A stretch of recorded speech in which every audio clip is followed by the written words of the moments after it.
Zombies అనగానే ప్రతి ఒక్కడు ఇంట్రెస్ట్ చూపిస్తాడు. జాంబీ మూవీస్ వచ్చినా, సిరీస్ వచ్చినా అందరూ టీవీకి అత్తుకొని చూస్తారు. ఎందుకంటే ఆ కాన్సెప్ట్ అనేది జనాలకి ఇష్టం. వై? బికాస్ ఒక రియాలిటీ నుంచి ఎస్కేప్ అయిపోయి ఒక ఇమాజినేషన్ తీసుకొచ్చి మనం రియల్ ప్రపంచంలో కూడా ఇలా జరగవచ్చు అనే వేలో జాంబీ సిరీసెస్ ఆర్ మూవీస్ ఉంటాయి. ఎందుకంటే మనుషులే చచ్చిపోయి రీయానిమేట్ అయిపోయి వచ్చి మిగతా కొంతమంది మిగిలిన వాళ్ళు సర్వైవ్ అవుతారు. సో ఈ కాన్సెప్ట్ ఎలా ఉంటుంది? అది జరిగితే రెస్పాన్సిబిలిటీస్, లైఫ్, లిటరల్లీ నువ్వు ఒకటి నీ పేరు మీద రెస్పాన్సిబిలిటీ అనేది ఉండదు, ఇష్టం వచ్చినట్టు బతకొచ్చు అనుకుంటారు. సో కాబట్టి రియాలిటీని ఎస్కేప్ అవ్వడానికి అండ్ సైంటిఫికల్గా సిరీస్లో ఏదైనా ఉందంటే ఒక కాన్సెప్ట్ ఏదైనా ఉందంటే అది జాంబీసే. సో అందుకే జనాలకి జాంబీ కాన్సెప్ట్ అనేది ఇష్టం, జనాలు చాలా వాటిని కోరుకుంటారు. బట్ సినిమాల్లో సిరీస్లో చూపించినట్టు నిజంగానే జాంబీ అవుట్ బ్రేక్ పాసిబులేనా అని మనం ఈరోజు మాట్లాడుకోబోతున్నాం. సైంటిఫికల్గా చాలా థియరీస్ ఉన్నాయి, జాంబీ అవుట్ బ్రేక్ పాసిబులే, బట్ అట్ ప్రజెంట్ పాసిబుల్ అంటే కాదు అనే సైంటిఫిక్స్ అన్నీ చెప్తాయి. బట్ నా విషయానికి వస్తే నేను కొన్ని థియరీస్ చెప్తాను. నాకు పర్సనల్లీ 4 థియరీస్ అయితే కరెక్ట్గా కనెక్ట్ అవుతాయి అండ్ ఈ 4 డెఫినెట్లీ పాసిబుల్ అనిపిస్తాయి. సో ఆ 4 ఏంటనేది నేనైతే చెప్తాను అండ్ అట్ ప్రజెంట్ అవి పాసిబుల్లో కాదో కూడా చెప్తాను. అంతేకాకుండా ఒక 5th థియరీ కూడా ఉంది. ఆ 5th థియరీ చూసుకుంటే చాలా ఇంట్రెస్టింగ్గా ఉంటుంది, ఎందుకంటే అది సినిమాలో చూసిందే, బట్ అది మ్యాక్సిమం ఇంపాసిబుల్. బట్ ఒకవేళ పాసిబుల్ అయితే అది కూడా మనం మాట్లాడుకుందాం. సో ఓవరాల్గా మొత్తం 5 థియరీస్ నేను చెప్పబోతున్నాను. వీటిల్లో 4th థియరీని మీరు మిస్ అవ్వకండి, అన్ని మిస్ అయినా. ఎందుకంటే ఎట్ ప్రజెంట్ బయట జరుగుతున్న థింగ్స్ని చూస్తుంటే గ్లోబల్ వార్మింగ్ వల్ల డెఫినెట్లీ అది పాసిబుల్ అయ్యే ఛాన్సెస్ కూడా ఉన్నాయి. ఎందుకంటే మనం అసలు ఊహించిన థింగ్స్ అన్నీ జరుగుతున్నాయి ప్రపంచంలో ఇప్పుడు. వెయిట్ అవుట్ ఆఫ్ టాపిక్ వెళ్ళిపోతే ఆ విషయానికి వస్తే ప్రస్తుతానికి అయితే మనం థియరీస్ డిస్కస్ చేసేద్దాం ల్యాగ్ లేకుండా. సో ఫస్ట్ థియరీ విషయానికి వెళ్ళిపోతే వైరస్ వల్ల. సో వైరస్ అనేది మనుషుల బాడీలో ఉండే కామన్ థింగ్. సో ఈ వైరస్ చూసుకుంటే చాలా వైరసెస్లు ఉంటాయి మనకి, లైక్ ఈవెన్ మనకు వచ్చే కోల్డ్ కూడా ఒక వైరస్ వల్ల వస్తుంది. బట్ మెయిన్లీ చాలా వైరసెస్ ఎలా అంటే కొన్ని మైండ్ని కంట్రోల్ చేస్తాయి, మైండ్ని డ్యామేజ్ చేస్తాయి. సో అలాంటి వాటిల్లో ఒక బేసిక్ ఎగ్జాంపుల్ అని మీ అందరికీ తెలిసిన దాన్ని తీసుకుంటే రేబీస్. సో రేబీస్ గురించి మీకు ఎంతమంది తెలుసు? చాలామందికి తెలిసే ఉంటుంది, ఎందుకంటే అది కుక్కల నుంచి ఎక్కువ వస్తుంది. సో రేబీస్ అనేది ఎంత డేంజరస్ అంటే నీ బాడీలో రేబీస్ వచ్చేసిందంటే 100% నువ్వు చచ్చిపోతావు, దానికి విరుగుడు కూడా లేదు. In fact rabies is the most dangerous. అది నీ బాడీలోకి ఇప్పుడు రేబీస్ వస్తుందని మనకి తెలిసిందంటే అప్పుడే మనం కొన్ని ప్రికాషన్స్ తీసుకుంటే అది మనకి పోతుంది ఈజీగా. బట్ 100% వచ్చేసిందంటే రేబీస్ అండ్ నువ్వేం చేయలేవు, నువ్వు చచ్చిపోతావు. అది కూడా ఆల్మోస్ట్ చాలా తక్కువ టైంలోనే చనిపోతావు. సో ఇప్పుడు రేబీస్ వల్ల జాంబీ అవుట్ బ్రేక్ ఎందుకు పాసిబుల్ అని మీరు నన్ను అడిగితే దానికి సింపుల్ థియరీ. అసలు రేబీస్ చేసే పని ఏంటో తెలుసా మీ అందరికీ? Brain controlling. సో లైక్ డైరెక్ట్గా అది బ్రెయిన్నే డ్యామేజ్ చేస్తుంది. సో అది బ్రెయిన్ని డ్యామేజ్ చేయడమే కాకుండా బ్రెయిన్లో ఉండే నర్వస్ సిస్టమ్ డ్యామేజ్ చేస్తుంది. సో దానివల్ల ఏమవుతుంది, నర్వస్ సిస్టమ్ అంతా దెబ్బతినిపోయి అది లిటరల్లీ మనలో లేని థింగ్స్ అన్నిటిని బయటికి తెస్తుంది. లైక్ అగ్రెషన్, సూపర్ అగ్రెసివ్ అయిపోతారు. అంతేకాకుండా పెయిన్ తగ్గించేస్తుంది, నీ బాడీలో ఏం తగిలినా కూడా తెలియకుండా చేసేలాగా. సో ఇలాగ రేబీస్ నుంచి వచ్చే చాలా థింగ్స్ వల్ల మీరు ఆల్మోస్ట్ మనం చూసే జాంబీల్లో, సినిమాల్లో, సిరీస్లో చూసే అన్నీ బయటకు వచ్చేస్తాయి. కొన్ని మెయిన్ థింగ్స్ అగ్రెషన్ కావచ్చు, మనుషులను తినే విధానం కావచ్చు. ఇన్ఫ్యాక్ట్ రేబీస్ వస్తే నువ్వు వెళ్ళి కరిసేస్తావు కూడా పక్కన వాళ్ళని, అలాంటి సిచ్యువేషన్స్ కూడా ఉంటాయి. బట్ దీనివల్ల జాంబీ అవుట్ బ్రేక్ పాసిబుల్ అంటే నో, సింపుల్ ఆన్సర్ నో. ఎందుకంటే రేబీస్ వచ్చిన ఎవ్వరూ కూడా ఎక్కువ టైం బతకరు, చాలా త్వరగా చనిపోతారు. సో అది పాకే సమస్య లేదు, ఎందుకంటే అది పాకాలంటే నువ్వు కూడా వెళ్ళి పక్కన కొరకాలి. నువ్వు కొరికేదాకా నేను బెడ్ నుంచి బయటికి లేచి తిరిగి అంత ఉండదు, నువ్వు చచ్చిపోతావు. సో కాబట్టి రేబీస్ వల్ల జాంబీ అవుట్ బ్రేక్ పాసిబుల్ కాదు. బట్ ఇన్ ఫ్యూచర్లో ఎప్పుడైనా పాసిబుల్ అంటే దానికి నో అనే గట్టిగా ఆన్సర్ ఇవ్వలేము. ఎందుకంటే evolution is the biggest thing అన్నమాట ప్రపంచంలో. మనం ఎంత ఎవల్యూట్ అయ్యామో మనకే తెలుసు మనుషులకి. At the same time animals కూడా ఎవల్యూట్ అవుతూనే ఉన్నాయి. సో ఈ ఎవల్యూషన్ వల్ల ఎప్పుడు ఏం జరుగుతుందో తెలియదు. మన బాడీలో ఎవల్యూషన్ అయిపోయి రేబీస్ నుంచి మనం కొంచెం క్యూర్ వస్తుందేమో, మన బాడీ తట్టుకోగలిగేలాగా ఫ్యూచర్లో మారుతుందేమో మనుషుల్లోకి. సో అలాంటి సిచ్యువేషన్ వచ్చినా కానీ మన నర్వ్ సిస్టమ్ అనేది డ్యామేజ్ అయిపోయి అది కంట్రోల్ చేయగలిగితే దట్ ఈస్ లైక్ చాలా డిఫరెంట్ థింగ్. బట్ అది కంప్లీట్ పాసిబుల్ అంటే ఒక వైరస్ మైండ్ని కంట్రోల్ చేయలేదు, దాన్ని దెబ్బతీయగలదు అంతే. సో కాబట్టి ఆ విషయానికి వస్తే కొంచెం నో అనే చెప్పొచ్చు. బట్ ఇన్ ఫ్యూచర్లో ఏం జరుగుతుంది అనేది మనం డెఫినెట్లీ ఇవ్వలేం. సో ఇది first theory. Theory number 2, Priyan based brain destruction అంటే స్లో మెంటల్ డెత్. ఇది చూసుకుంటే మనకి ఒక వైరస్ కాదు, ఒక బ్యాక్టీరియా కాదు, లివింగ్ ఆర్గానిజం కూడా కాదు. ఇది ప్రోటీన్స్, మిస్ఫోల్డెడ్ ప్రోటీన్స్ అనమాట. సో మిస్ఫోల్డెడ్ ప్రోటీన్స్ అంటే సింపుల్, పేర్లో ఉన్నట్టుగానే కరెక్ట్గా ఫోల్డ్ అవ్వకపోవడం.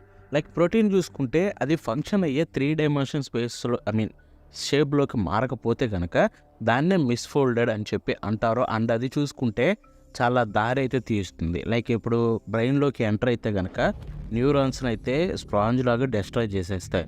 పర్సనాలిటీ అనేది కంప్లీట్గా మారిపోతుంది, అసలు నిన్ను నువ్వే గుర్తుపట్టలేనట్టుగా. అంటే మనిషిలా కాదు, లైక్ మన మైండ్లో. అంతేకాకుండా మెమొరీ కావచ్చు, లాజిక్ కావచ్చు, మొరాలిటీ కావచ్చు, ఇవన్నీ ఎగిరిపోతే ఏమవుతుంది, obviously you want behave like a man or human. So నువ్వు కూడా ఒక ఎనిమల్ లాగా తయారవుతావు. ఎనిమల్స్ ఎలా ఉంటాయి, కొన్ని అవి వాటిని తినేలా కూడా ఉంటాయి. సో నువ్వు కూడా అలాగే మారుతావు. సో ఇది కంప్లీట్గా ఎలా అంటే సిమ్టమ్స్, వీటిలో కొన్ని సిమ్టమ్స్ కూడా ఉంటాయి. అసలు నేను రికగ్నైజ్ చేయలేనంతగా మారిపోతావు అన్నమాట ఒక మనిషిలాగా. లైక్ ఎమోషన్స్ ఉండవు, హ్యూమన్ ఇన్సిస్టెన్స్ ఉండవు. సో చెప్పినట్టుగానే నువ్వు కంప్లీట్లీ ఒక డిఫరెంట్ థింగ్ లాగా మారిపోతావు. అండ్ అది మారినప్పుడు ఏం జరుగుతుందో ఆ బేసిక్ థింగ్స్ అనేవి మనకే తెలుసు. సో బట్ ఇది ఇంపాసిబుల్ అండ్ ఇది నో అని చెప్పడానికి కొన్ని రీజన్స్ ఏంటంటే, ఇది జరగడానికి చాలా సంవత్సరాలు పడుతుంది, అంత ఈజీగా రాదు. ఇన్ఫ్యాక్ట్ లోపల మిస్ఫోల్డ్ అయిన ప్రోటీన్స్ ఉన్నా కూడా ఇది అంత ఈజీగా జరగదు, చాలా సంవత్సరాలు పడుతుంది. At the same time aggression అనేది చాలా పీక్ లెవెల్కి వెళ్ళిపోదు. లైక్ మేబీ నీకు ఇంకొక డిఫరెంట్ ఎమోషన్స్ అనేవి వచ్చేస్తాయేమో, కానీ అగ్రెషన్ అనేది కంప్లీట్ పీక్ లెవెల్కి వెళ్ళదు. అగ్రెషన్ అంత పీక్ వెళ్ళకపోతే నువ్వు మనుషుల్ని వెళ్ళి కొరికి తినేంత రేంజ్ అయితే నీ మైండ్ సెట్ మారదు. అండ్ అంతేకాకుండా ఇది స్ప్రెడ్ అవ్వదు. సో వీటి వల్ల జాంబీ అవుట్ బ్రేక్ అనేది ఇంపాసిబుల్. బట్ అలాంటి లక్షణాలు అనేవి ఒక మనిషిలో రాగలవు, బట్ అది జరగడానికి కూడా చాలా టైం పడుతుంది. బట్ జాంబీ అవుట్ బ్రేక్ అనేది నో, ఇంపాసిబుల్. జస్ట్ అలాంటి లక్షణాలు మాత్రమే వస్తాయి. సో ఇప్పుడు థియరీ నెంబర్ 3, ఇది చూసుకుంటే న్యాచురల్గా కాదు, మనుషుల వల్ల, కెమికల్స్, డ్రగ్స్, వీటి వల్ల. సో ఇవి చూసుకుంటే మనకి తెలుసు, ఆల్రెడీ మీకు చూసుంటే గనక చాలా ఎక్స్పెరిమెంట్స్ అనేవి జరిగాయి మనుషుల మీద, రష్యాలో అలాంటి చోట్ల చూసుకుంటే. ఆ ఎక్స్పెరిమెంట్స్లో కొన్ని ఎక్స్పెరిమెంట్స్ ఉంటాయి చాలా క్రీపీనెస్ అనమాట. లైక్ లిటరల్లీ రూమ్లో బంధించేసి ఏమి ఇవ్వకుండా ఏం చేయకుండా ఉంచితే తర్వాత వాడు ఎంత దరిద్రాన్ని తయారవుతాడంటే మనుషుల్ని కూడా తినే రేంజ్కి వెళ్ళిపోతాడు.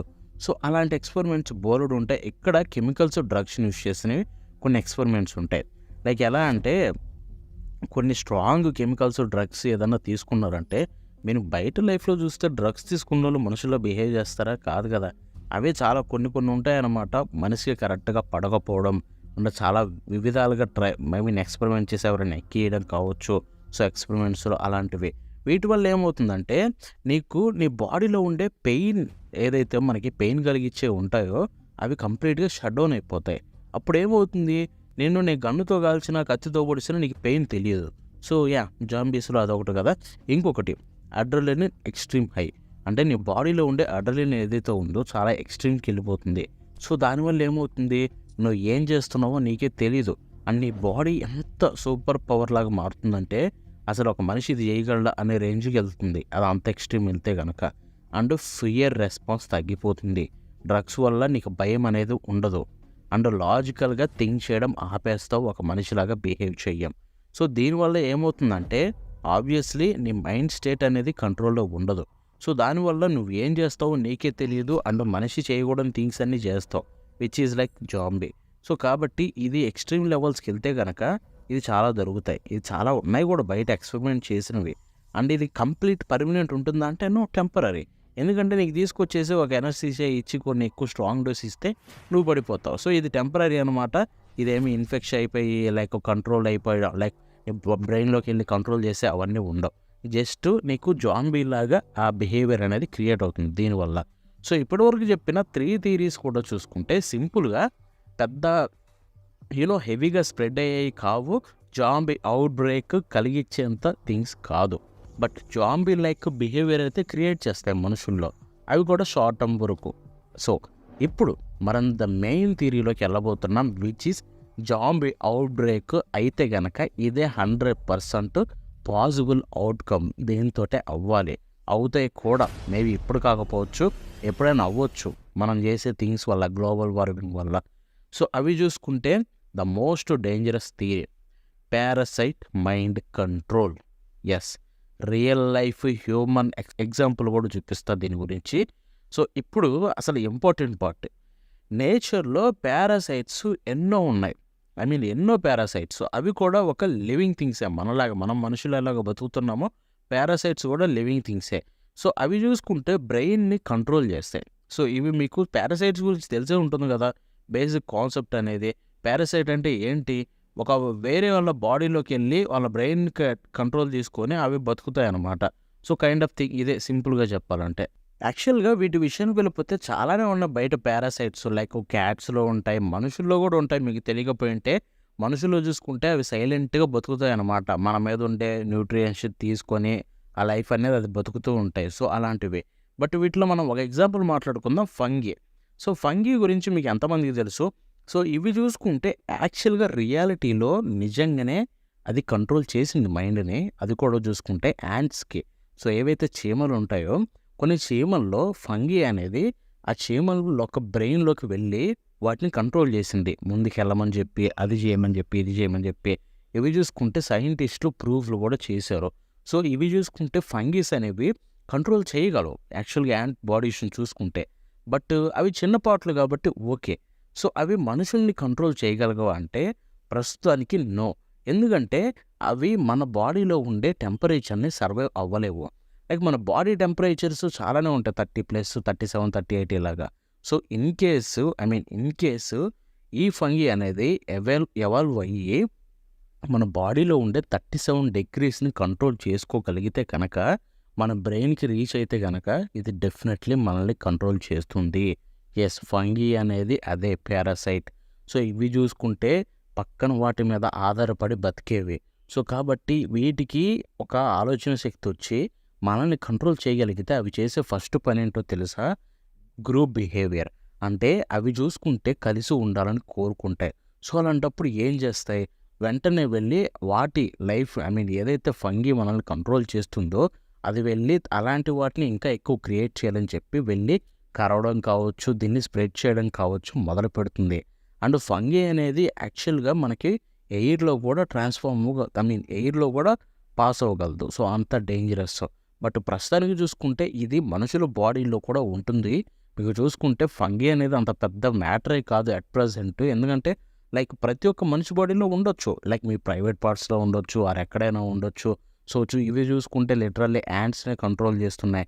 అండ్ కొన్ని జంతువులు చూసుకుంటే సగానికి సగం కట్ అయిపోయిన జంతువులు కూడా లేచి తిరుగుతాయి. ఎందుకంటే ఇవి అనేది కొంచెం అలాంటి పార్ట్స్లో కంట్రోల్ కూడా చేయగలవు. సో ఓవరాల్గా చెప్పాలంటే పారాసైట్ అనేది ఏదైతే ఉందో ఈ ఫంగీస్ ఇవి డెఫినెట్లీ మనుషుల్ని ఒక జాంబీగా మార్చగలవు. మన బ్రెయిన్ని కంట్రోల్ తీసుకొని మనం ఏమైతే చేయకూడని థింగ్స్ అన్నిటినీ ఇవి చేయించగలవు. మన బాడీలో అన్ని ఆర్గాన్స్ని కూడా ఇది కంట్రోల్ చేయగలదు నర్వస్ సిస్టమ్ ద్వారా. సో కాబట్టి this is the best possible outcome అనమాట జాంబీ అవుట్ బ్రేక్ అవ్వాలంటే. ఎందుకంటే ఇది ఒక్కసారి ఒక మనిషిలోకి వచ్చిందంటే దీని బిహేవియర్ ఎలా ఉంటుందంటే వీటిని పెంచుకోవాలి. సో ఆబ్వియస్లీ ఇది సైలెంట్గా వెళ్ళిపోయి వీటిని మొత్తం పెంచుకుంటుంది. అండ్ మనకు తెలియక ముందే జాంబీ అవుట్ బ్రేక్ అయిపోయే ఛాన్సెస్ కూడా ఉన్నాయి. బట్ ఇదంతా జరగాలంటే అది హ్యూమన్ బాడీలో ఉండే టెంపరేచర్ని తట్టుకొని బతకగలగాలి కంప్లీట్గా. అండ్ అది జరగాలంటే at present impossible. But in ఫ్యూచర్లో అది ఇంపాసిబుల్ అంటే కన్ఫర్మ్ చెప్పలేము. ఎందుకంటే మనుషులు చేస్తున్న థింగ్స్ వల్ల నేచరే ఎన్నో మారిపోతుంది. మనం చూడని విషయాలన్నీ చూస్తున్నాం. క్లైమేట్ చేంజెస్ కావచ్చు, రెయిన్ ఫారెస్ట్లో లిటరల్లీ ఇలాంటి టైంలో ఎండలు వచ్చేసి చెట్లు పడిపోతున్న సిచ్యువేషన్స్ కావచ్చు.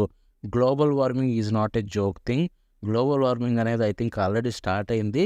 సో ఇది మనక జరిగితే కనుక అండ్ ఇన్ కేస్ ఫంగీ మన బాడీని తట్టుకోగలిగే, మన టెంపరేచర్ని తట్టుకోగలిగితే కనుక it's going to be something else man. We can't even explain అసలు ఏం జరుగుతుంది అనేది. సో ఇవన్నమాట 4 థీరీస్ నేను మీకు చెప్పాలనుకుంది, జాంబీ అవుట్ బ్రేక్ పాసిబులా కాదని చెప్పి.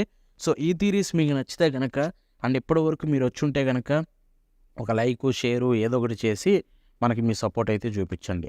ఇప్పుడు మనం ఫైనల్ దానికెళ్దాం. ఫిఫ్త్‌ది చెప్తా అన్నా కదా! సో, ఇది చూసుకుంటే సింపుల్ థింగ్. సో, బయట మనం సినిమాలో చూసే థియరీ ఏంటి? రీసరెక్షన్ ఆర్ రీయానిమేట్ ఏదైనా అనుకోండి. సో, ఇది చూసుకుంటే సినిమాల్లో ఏం చూపిస్తారు? కొన్ని వైరస్‌ల వల్ల మనుషుల్లోకనేది అదొస్తుంది. ఆ తర్వాత మనుషులు ఇంకొక మనుషుల్ని తినేసి, కొరికేసి బాడీ పార్ట్‌లో సగానికి సగం తినేసి, ఆ తర్వాత వాడు చచ్చిపోయి మళ్ళీ తర్వాత లేసొచ్చి చేస్తాడు గదా! సో, ఇదంతా పాసిబులా అంటే ఇది ప్రస్తుతానికి గాదు, మ్యాక్సిమం ఇంపాసిబుల్. ఎందుకంటే ఒక మనిషి చచ్చిపోయాడంటే తన బాడీ కంప్లీట్ డెడ్ అయిపోతుంది. తన నర్వస్ సిస్టమ్ అన్నీ చూసుకుంటే. సో, కాబట్టి అవి మళ్ళీ తిరిగి రీసరెక్ట్ అవ్వడం అనేది ఇంపాసిబుల్. ఎందుకంటే అది చెయ్యడం అనేది నేచురల్ థింగ్‌లోనే కష్టం. ఒక నేచురల్‌గా మాట్లాడుకుంటే it's not possible at all. So, కాబట్టి అలా సినిమాల్లో చూపించే జాంబీ ఔట్ బ్రేక్స్ అనేవి మనకి అసలు జరగవు. నేను ఏదైతే మీకు థియరీస్ చెప్పానో ఆ ఫోర్త్ థియరీ ఏదైతే ఉందో అదే మ్యాక్సిమం టు మ్యాక్సిమం జాంబీ రాగలిగే ఔట్ బ్రేక్ పాసిబిలిటీ కూడా ఒక్కటే ఉంది, అదొక్కటే. బట్ మిగతాయన్నీ కష్టం. ఇది చూసుకుంటే అసలు ఇంపాసిబుల్. లైక్ ఒక మనిషి చచ్చిపోయిన తర్వాత మళ్ళీ తిరిగి రావడం అనేది అసలు అది థింగే కాదు. ఎందుకంటే ఒక బాడీ చచ్చిపోయిందంటే దట్స్ ఇట్. ఆ బాడీకి ఇక ఆ ఫిజికల్ బాడీకి ఇంక ఎటువంటిది లేదు. అది తిరిగి రాదు. ఆ లోపల ఉండే అన్నీ కూడా కంప్లీట్‌గా నాశనం అయిపోతాయి కాబట్టి. సో, ఇన్ కేస్ ఇది పాసిబులే అనుకుందాం బ్రో. ఒకవేళ పాసిబుల్ అయితే ఏం ఔట్‌కమ్ ఉంటుందంటే సింపుల్. సినిమాలో చూపించిందంతా జరుగుతుంది. ఎందుకంటే ఒక బాడీ చనిపోయిన తర్వాత బ్రెయిన్ సెల్స్ డెడ్ అయిపోతాయి. నువ్వు అవి రీసరెక్ట్ అయ్యి అవి తిరిగొచ్చి మనిషి లేసి కదులుతున్నాడంటే that is like completely different thing. అదొక మనుషులు మాట్లాడుకునేది కాదు. ఒక సూపర్ హ్యూమన్‌తో మాట్లాడుకోవాల్సిందే. అండ్ అది జరిగిందంటే నువ్వు జస్ట్ తల మీద కొట్టేస్తే లేకపోతే బ్రెయిన్‌లో బుల్లెట్ దింపితే చచ్చిపోతుందంటే వీ డోంట్ నో. ఎందుకంటే మళ్ళీ రీసరెక్ట్ అవ్వచ్చు కదా! ఒకసారి చచ్చిపోయిన బ్రెయిన్ సెల్స్ ఏవైతే రీసరెక్ట్ అయ్యాయో మళ్ళీ అవ్వలేమని చెప్పలేమా? బ్రెయిన్ కూడా రీసరెక్ట్ అవ్వచ్చు కదా! సో, ఇలా చూసుకుంటే వాడిని చంపడం అనేది చాలా ఇంపాసిబుల్ థింగ్ అనేది చెప్పాలి. సినిమాలో చూపించినట్టు ఒక బుల్లెట్ దింపు, తలకాయ నరకంటే అది కష్టం. సో, ఓవరాల్‌గా చెప్పాలంటే జాంబీ ఔట్ బ్రేక్ గురించి మనం మాట్లాడుకుంటే చాలా ఇంట్రెస్టింగ్ థింగ్సే ఉంటాయి. బట్ ప్రస్తుతానికైతే వీటితోటి ఈ వీడియోని ఇక్కడ ఆపేద్దాం. అండ్ ఇది మీకు ఇంట్రెస్టింగ్ అనిపిస్తే అండ్ ఎక్స్‌ప్లనేషన్ ఇంకా క్లియర్‌గా కావాలనిపిస్తే గనక కామెంట్ చేయండి. ఫ్యూచర్ వీడియోస్‌లో ఇంకా ఇంప్రూవ్ అవ్వడానికి ట్రై చేస్తాం. సో, ఇదన్నమాట ఇవాల్టి వీడియో. మీకు నచ్చితే లైక్ షేర్ చేయండి. అంతేకాకుండా ఎలా వచ్చిందో కామెంట్స్‌లో తెలపండి. మళ్ళీ నెక్స్ట్ వీడియోలో కలుద్దాం. Bye bye.